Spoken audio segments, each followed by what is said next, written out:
महाभारत का युद्ध जहां हर दिन लाखों योद्धाओं का रक्त धरती पर बह रहा था, जहां भाई भाई के विरुद्ध खड़े थे और जहां धर्म और अधर्म के बीच चल रही इस महायुद्ध की ज्वाला पूरे आर्यावर्त को जला रही थी। लेकिन इसी युद्ध के बीच एक ऐसी रहस्यमयी घटना घटी जिसने पांडवों के जीवन और महाभारत के परिणाम दोनों को बदल दिया।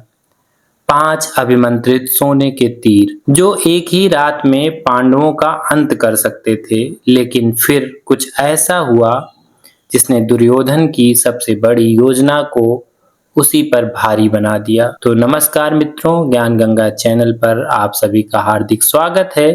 तो आइए जानते हैं इस अद्भुत कथा। सोने के तीर धर्म और अधर्म के बीच चल रही सबसे बड़ी लड़ाई के बीच की एक खास घटना को दर्शाती है। श्री कृष्ण पांडवों की ओर से थे, लेकिन उन्होंने खुद युद्ध में शस्त्र न उठाने का व्रत लिया था।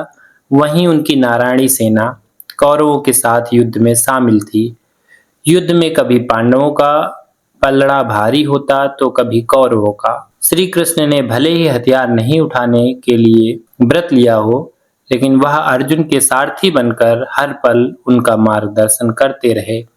पांडवों की सेना की कमान द्रौपदी के भाई धृष्टद्युम्न के हाथ में थी, जबकि कौरवों के सेनापति थे गंगापुत्र भीष्म। भीष्म के नेतृत्व में कौरव पूरी ताकत से युद्ध लड़ रहे थे, लेकिन पांडवों को कोई गंभीर नुकसान नहीं पहुंचा पा रहे थे। भीष्म ने 10 दिनों तक पांडवों की सेना पर भारी हमला किया और हजारों सैनिकों का संहार किया, पर दुर्योधन के मन में यह शक गहराता गया कि भीष्म पितामह पांडवों के प्रति मोह के कारण जानबूझकर उन्हें नहीं मार रहे।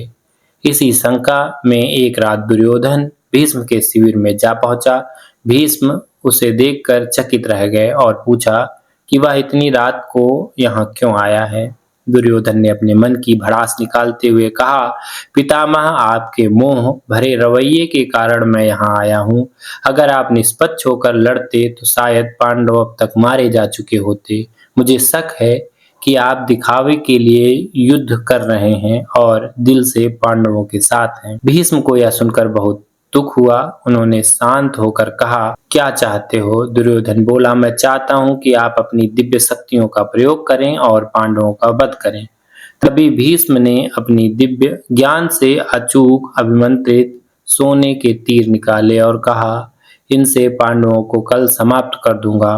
दुर्योधन यह सुनकर तो खुश हुआ, लेकिन फिर भी संदेह से भर गया। उसने चालाकी से कहा, पितामह, आपकी योजना ठीक है, लेकिन मैं चाहता हूं कि आप यह तीर मुझे दे दें।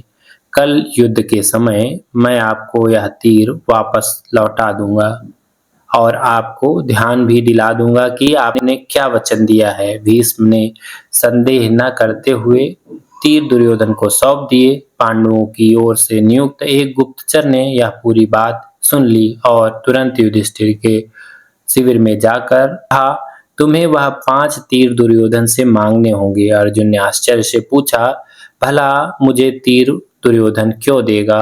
तब श्री कृष्ण ने उसे याद दिलाया कि एक बार अर्जुन ने यक्ष और गंधर्वों से दुर्योधन की रक्षा की थी और दुर्योधन ने खुश होकर वचन दिया था कि अर्जुन जब चाहे कोई भी कीमती चीज उससे मांग सकता है।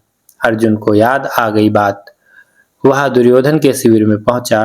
दुर्योधन उसे देखकर हैरान रह गया, लेकिन खुद को सहज दिखाते हुए हंसकर बोला, आओ अर्जुन, इस समय यहाँ कैसे आना हुआ? अर्जुन ने शांति से कहा, भ्राता, मैं याचना करने आया हूँ और आप पहले से ही वचनबद्ध हैं कि मुझे कुछ भी देंगे। दुर्योधन बोला, याचक विवश होता है, दाता नहीं। फिर भी बोलो, क्या मांगते हो? अर्जुन ने 5 तीर मांग लिए। पहले तो दुर्योधन ने मना कर दिया, लेकिन जब अर्जुन ने उसे पुराना वचन और क्षत्रिय धर्म याद दिलाया, तब दुर्योधन उलझन में पड़ गया। वह बोला, तुम कुछ और मांग लो। मगर अर्जुन ने मुस्कुराते हुए कहा, अब आपके पास ऐसा कुछ भी है देने के लिए जो आपसे मैं मांगू? इन तीरों के बिना आपकी योजना अधूरी है। अर्जुन की बातों से दुर्योधन क्रोधित भी हुआ और लाचार भी। अंततः उसने 5 तीर अर्जुन को सौंप दिए। अर्जुन उन्हें लेकर वापस अपने शिविर में लौट आए। इस तरह दुर्योधन की चाल उसी पर भारी पड़ी और पांडवों की मृत्यु टल गई। अंत में धर्म की विजय हुई और पांडवों ने युद्ध जीत लिया। तो मित्रों, आपको यह कहानी कैसी लगी कमेंट करके ज़रूर बताइएगा। अगर यह वीडियो आपको पसंद आया तो लाइक कीजिए, अपने मित्रों और परिवारजनों के साथ शेयर कीजिए और मेरे चैनल को सब्सक्राइब कीजिए। घंटी का बटन अवश्य दबाएं ताकि अगली रहस्यमयी वीडियो आपसे छूट ना जाए। जय श्री कृष्णा।